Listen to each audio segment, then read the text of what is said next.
Hey, everybody. Welcome back to another episode of the Benefits Cooldown with myself, Eric Silverman, and that guy right there, my good friend and partner, Ed Legande, Nielsen Benefits Group out of Southern California. What's up, Ed? How you doing, buddy? Doing great, man. How you doing? I am living the dream. If I was any better, I'd be you, man. And that would be amazing. Hey, Ed, what are we talking about today, brother? That's a good question. So I wanted to kind of pick your brain a little bit on purchasing strategies.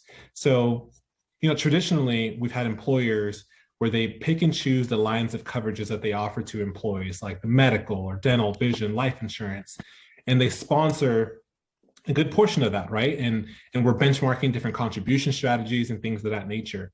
Now, since the pandemic and throughout, and as we get out of this, we have a lot of employers asking us the same kind of question.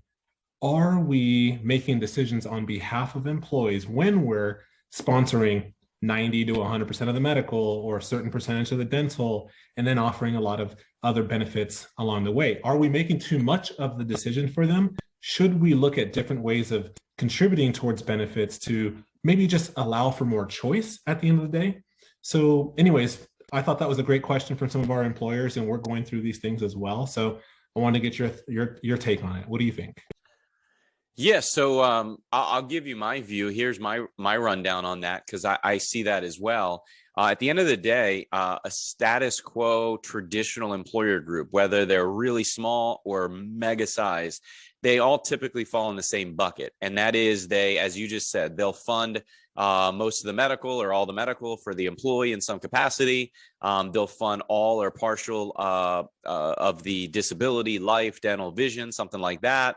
And they might give a few voluntary buy-up options, and then they call it a day. That's their benefits. What I have been encouraging employer groups to think about is to completely throw that model out the window for the most part and reverse engineer it and look at it from a consumer's perspective. Let's think about this for a second, right?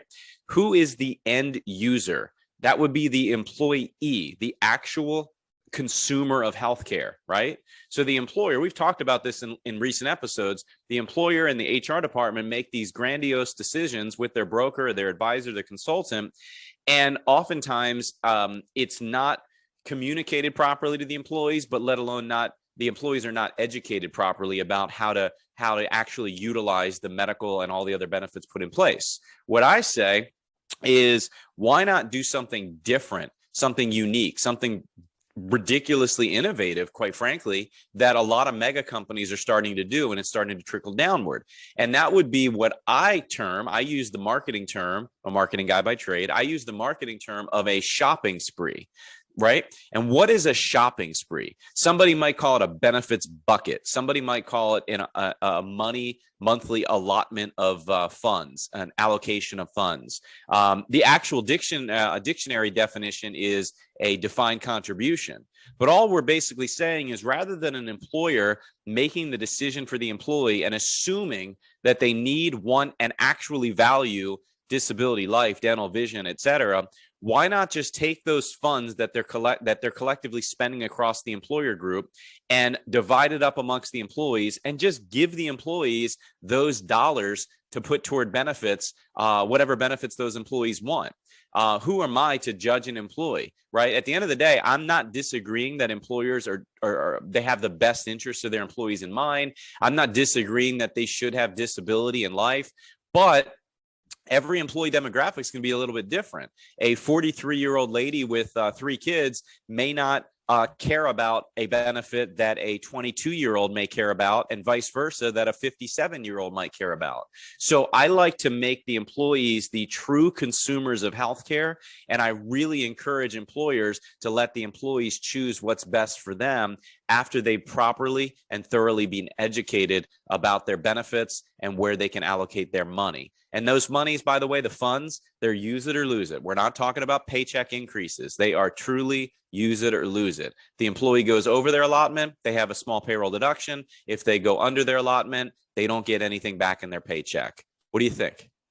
Well, first of all, I actually like the last thing you just mentioned there, because then it's still tax deductible for the employer at the end of the day, logistically speaking.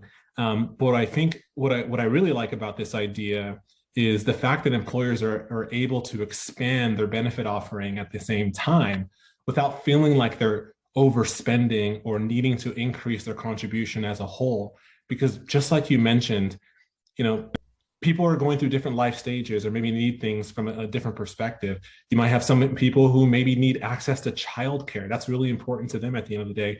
Or maybe they need access to some student loan refinancing or things of that nature too, right? What I would like to call them as the lifestyle bucket, right? You can turn this into the lifestyle account even if you want to. So yeah, I absolutely love that idea. I think that shopping spree, lifestyle spree, whatever it is that you want to coin it, whatever you do, just make it your own as an employer at the end of the day. And I think that's going to be transformational for employees to really find a way to access the benefits that are really important to them. Absolutely. Well, listen, appreciate you as always, my friend. Appreciate all of our listeners and viewers who are watching us each week. Every Friday, the Benefits Cooldown with myself, Eric Silverman. That, again, is the one, the only Ed Legande.